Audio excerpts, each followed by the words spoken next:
I saved you, Dean. I saved I you. think you did, yeah. I ruined your career, but I saved your life. Yeah, I think you did. You got a friend out of it, Dean. I've never been so happy being away from competitive bodybuilding. People probably don't know that story, so you should tell it. Rachel, because Rachel, before when she first met me, she'd hear about the politics in the sport and this and that, and she's like, I can't really believe that goes on. But then she goes, when we were in England there, and Dean told his story of what happened to him because he met you, he goes, I couldn't believe that shit goes on. I said, it does. There's no politics in the sport, is there? So what happened, Dean? Obviously, everyone want to know now what happened. Okay, well, we've been over this many times, but we'll go on it briefly again.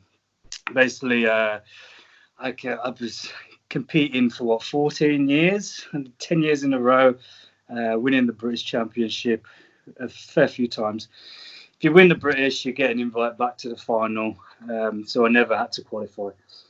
So in their rules, if you win the British Championships 3 times, then basically you get a pro card. Yeah. They got a little get out clause that if you deserve it, you can apply for, and it's down to them whether you get a pro card. So I won it 3 times. Asked for the pro card and they denied it. They come up with some bullshit excuse. So I won it a 4th time, and again, this is unheard of now. Nobody's won 4 times and not got a pro card. So I won it for the 4th time, and they come up with another bullshit excuse. And then I was going to go for the 5th time, and one of the old judges for the UK BFF, he turned around and he says, "Dean, I don't know why you're even bothering." That was Warren. Okay. Warren from Emporium. And he's just like, I don't know why you're bothering. I know what Bill's like. Bill Turney's the guy who runs it. Yeah. Final decision. He says, I know what Bill's like. There's no way he's going to give you a pro card because you're good friends with Aaron and Lee and Simon, fan from the gym. Yeah. I was like, come on. It's a bit petty, isn't it? They can't deny me of a pro card just because I'm friends with people they don't like. So, because before that, Aaron had put on, what was it, Lee? It was some kind of promotion where he got you got Tom. I came to Simon's gym. Yeah, I came to Simon's gym to do a seminar and that, yeah. He was doing a tour around all of Britain, I think even Simon, he'll tell you, he got a call from the bill on that saying, do not have Lee Priest at your gym. If you have Lee Priest at your gym, you'll not be allowed to sponsor shows. And he said, well, Simon's like, well, fuck it, I don't care. He goes, I lose money on your fucking shows. And Lee Priest he just put the Grand Prix back on, and he lost like £250,000 on that show. Like, he didn't do so much for the UK BFF promoting all the shows. And basically, he'd gone out of his way to ring up every single gym that they was doing this tour at, just to say, if you have Lee at your gym, he's a lifetime banned athlete, you can't have anything to do with UK BFF. So there is like threatening all these different gyms, saying basically if you have Lee there, then you can't compete, you can't have anything, you can't even come to our shows. So obviously it was last minute thing. Lee was on his way. There's tickets have sold out. People are waiting for him.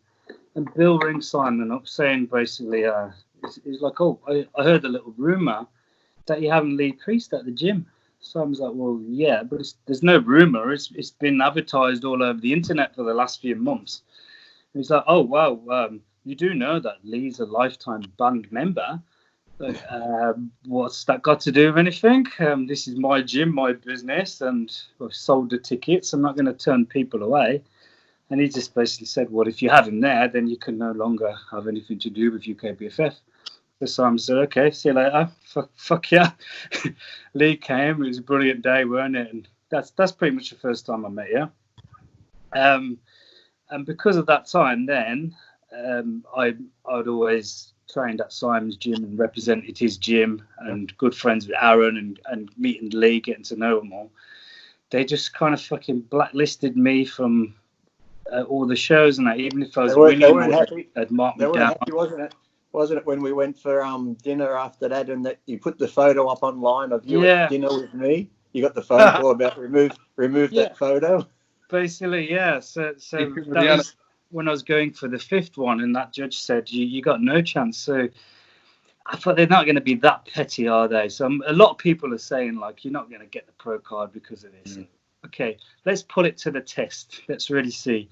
So Lee was over, and we all went for some food, and we just got the waiter to take a picture on it. And then I posted it on the internet, bigging everybody up. And there was me, there was my old training partner, Randeep, there was Simon, there was Lee, there was Aaron. And I just said something nice about everyone. I was like, isn't it amazing when your childhood heroes like Lee become your friends? Like Simon, how much he's done for the industry. Randeep, how much of a nice guy he is. Even Aaron Rob Shy, who's a true loyal friend. And I posted that. 1 or 2 days later, I got this massive text, not directly from Bill's phone, but via somebody else to me, basically saying, how dare you post this on social media and associate yourself with these people, knowing that they're banned athletes and blah, blah, blah. These people are the mafia or something. You know what I mean? It's like, what do you mean, these people? That racist these people. Is it because I'm black? That's so a bit. Lee's life matters. these short tape fucking face tattooed mobs. So basically, I like that was the point that it told me that they was never going to allow me to get a pro card unless I bow down to them and lick their asses, and this tongue doesn't go up assholes. So I sent a message back. I replied to it and I just said, look, I've been a loyal athlete to the UK BFF for 14 years, 10 years in a row. I've won the British 4 times and you still deny me of a pro card. I said, and I'll still be loyal to the UK BFF, the UK, can't even remember what they're called now. I'll still be loyal to the federation until the day that you tell me who the fuck I can and can't be friends with. And that's the day I walked away, and I washed my hands with it. Never compete with them or have anything to do with them again. That was that. That's really the first day he met me. His bodybuilding career ended, and his life went to shit ever since. You say that I've never been so happy and healthy in all my life. And now you're on my. Oh, sorry about that. Yeah, see? I'm like Dean's angel. That's amazing, isn't it? Yes. You're savior. That's a scary thought. You gotta go fund me to get back in the industry. Hey, Lucifer was a very good show on Netflix. I enjoyed it. Not all angels are white and fluffy, Dean. Some are a little bit dark. That's a fallen angel. Exactly. So that was the end of my bodybuilding career. And people say, why don't you go back now and you can do the 2 bros? And I'm not just as fucking corrupt. And I've got no interest in going back into a competitive world. I hated competing. I hated getting on stage. I love training. I love bodybuilding. I love getting into that condition, pushing yourself and everything about bodybuilding apart from show day. I hated getting on stage. I was the same. I hated competing. But, it's like you had to do it for sponsors and stuff. I love going to the expos to meet the fans. But to me, training was the best thing. Just going to the gym, training, hanging out with your mates at the gym and stuff. Competing, I just said, the whole dieting thing and then getting on stage to be judged by these fucking group of fucking buffoons sitting down there at the table who have, like I said, never trained a day in their life. And then the politics is involved. So to me, once it came contest day, people go like, aren't you upset about your placing and this and that? People are like, oh, you're just upset you never won Olympia. It's like, I knew I'd never win the Olympia. I'm a fucking realist in this sport. My goal was to just go into a contest the best I can be. Whatever happened. That's why a lot of my videos, when I'll be joking around and someone will be talking to me while I'm doing a video, I'm like, quiet, please, I'm training for 8th place at the Mr. Olympia. People are like, Lee, how can you say that? Why wouldn't you be training for number 1? I'm like, because I know I'm not going to fucking win the show. I'm not going to be like one of these dickheads that sits at the press conference and goes, everybody's here. He's here to win the show. If you don't think you should win it, you shouldn't be here. I'm like, seriously? All you cunts here think you're going to win the fucking Olympia? Look around. If Phil Heath sitting there or Dorian's sitting there, you think you're really going to fucking beat them? Okay, you might think it'd be nice to win it, but be a fucking realist. If you see Dorian, then you see Flex, then you see somebody else, you go, okay, 1st, 2nd, 3rd. Maybe I'm around 5th or 6th, I got a good battle for there. But then everyone's sitting there going, if you don't think you should win it, you shouldn't be here. No, be a realist, dickhead. You're not going to beat half those guys. So my goal was every year, the top 10 back then. If you got in the top 10, it qualified you for next year. So I always just aimed to be in the top 10. So if the following year I didn't want to do any pro shows, that would be good because I'm already qualified for the Olympia. So if I set my mind on 10th, the year I got 8th, I'm like, fuck, that's 2 places up from what I thought I was going to get. So I was always happy. It didn't bother me whatsoever. What was the best position, the highest you got at the Olympia? 5th, but then they changed it after the show. They moved it down to 6 and changed the placing when the show was over. But I got 6. Because you're lead. Exactly. Tell that story briefly. One year you went into the Olympia as a complete natural for a whole year? Yeah, I just didn't want to take gear, and that was actually, I think it was Jason Mathis at the time. I think it's Jason Mathis. He used to write for Muscle Mag, and we had this contest going that I could do it naturally and stuff. He's like, oh, bullshit, no, you can't. I said, yes, I can. So I ended up doing it. Yeah, training. The only thing I found harder was maybe the conditioning being hard wasn't as hard. But then the main thing was mainly just recovery. Because I love doing cardio, I was doing still 2-3 hours of cardio a day. But I was just taking a lot more fucking aminos and all this sort of shit to try and make up for not taking any gear. So I was a little bit softer. And then it was just like the recovery was probably because I was training twice a day and still doing cardio. You know, if you're taking a bit of gear, you can recover quicker. So I just felt a lot more tired. But other than that, that's why I used to say to people, I said, you know what, I'd love if they drug tested the Olympia, because the ones that still have the good genetics and the ones that love training will still do well at these shows. You know, you still separate the men from the boys if you get rid of all the drugs. So I used to always say, look, drug test the whole thing. I couldn't care less because I can go without it. It doesn't bother me. It's like... What place did you come that year that you did it natural? I think I was down 8th or 9th. Or... So you're like 8th best in the world being a natural for a whole year. Yeah, but then it's like people like, oh, bullshit. You know, people aren't going to believe it. The only ones who knew it was me and Jason, because we had the bet going. And I even said to him, I said, the only way to even do this was because I said, look, whatever I place, I'll do it natural and then get me drug tested. And if I'm drug tested, I come up positive, I'll give you the prize money. Simple as that. So we had the bet going, but he believed me. But it was one of those things where you tell other people, oh, bullshit, he's just lying. He'll still fucking using gear and shit. I'm like, no, because I actually wanted to see myself whether I could do it again. And like I said, body-wise, recovering, that was probably the hardest thing. That's why I always hate now when I get emails or messages, Lee, now I need some advice on training and this, how should I train? I'm natural, by the way. I'm like, it doesn't matter whether you're natural on gear, just fucking train hard. My training when I was from 13 to 19, before I first touched gear, before I turned pro, I trained just as fucking hard when I was on gear. I didn't go, oh, well, I'm on gear now, I can ease up my training and fucking go light and not push myself. You train just as hard. I said, off-season, I found off-season on gear and off-season when I was natural on gear was exactly the same because I only trained once a day. I did have time to recover.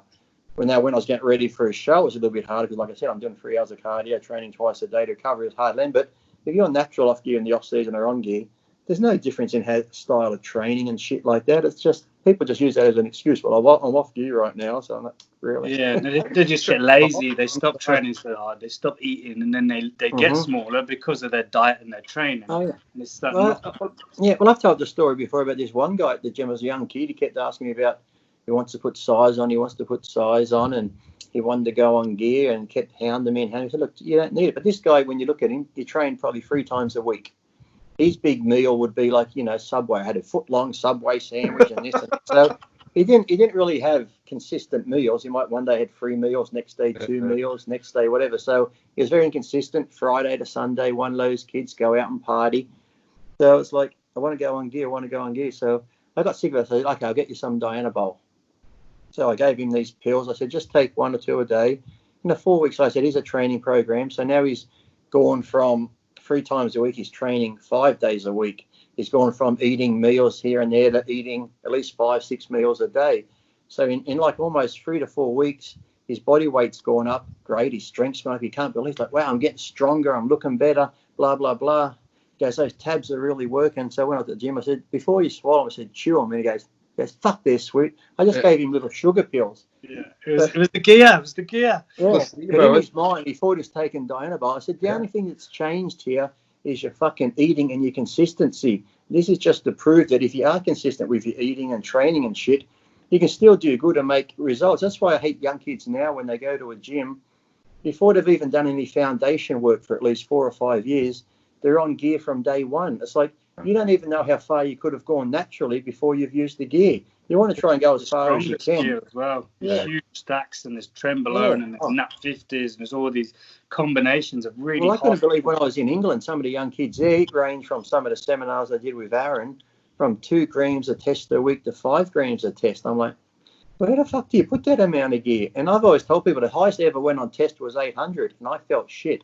I felt lethargic. My strength went down. I went back to around the 400 mark.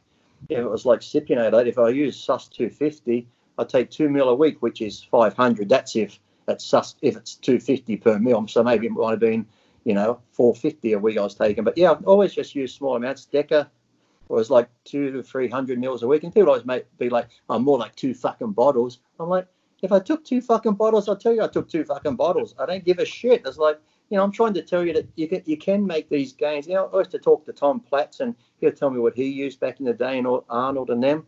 And they were just very small amounts of the basics, Deca, Dianabol, stuff like that. If I took Dianabol, I wouldn't take any more than 25 to 30 milligrams a day of Dianabol if it was the tablets. And people are like, well, how do you get big on that? Well, it's training, genetics, everything else. And I used to tell people, the ones that are taking 1,000 of this and this, and I said, come off everything completely for at least 4 or 5 months. And when you go back on, eat good, train hard, and use a small amount, I guarantee you'll make the same fucking gains as you are fucking abusing the shit, because you don't need that much. But they go online, well, such and such said this. I'm like, who the fuck are they? They sort of act like there's calories in trend shit, don't they? It's like, like you say, taking a bottle of this and a gram of this and a mag. It's like there's no calories in it. So unless you've got your diet, like you say, your foundation. I personally are guilty of doing this. About, nearly 4 years ago, I kept stacking and stacking and stacking. And then I was getting the shorter, quicker ester. Oh, well, there you go. It proves my point. You can take all the drugs in the world and still look shit. Oh, good looking. Oh, wow. Did I just help your mental state there? You told me I look shit. Fuck them cunts when we get off here. Fuck them cunts. He's got a noose in the background now. Oh my God. Our blades are sharp. He's going to leave a note. I'm going to make that cunt feel guilty. I love everybody. This is Lee Priest's fault. He was a fan of yours before this podcast, not anymore. Delete him, delete. Cuts deeper when it's Lee. Oh, is that a dig at me, is it? Is that a dig at me saying it cuts deeper? Thanks. Going back to